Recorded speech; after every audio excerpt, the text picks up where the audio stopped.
Hi darling Saloni, তুমি কি আর video তোমার হবে? কবুল।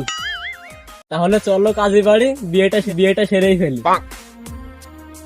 আমি সফল হয়েছি প্রপোজে।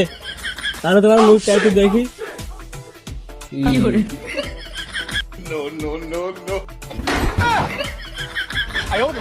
বারবার এই ছলনাময় জীবন আমার সাথে এখানে ঘটে। আমাকে কেউ পছন্দ করে না, নাই দূরে দাঁত দুটোই নেই, আর বাদ বাকি সবকিছু আছে।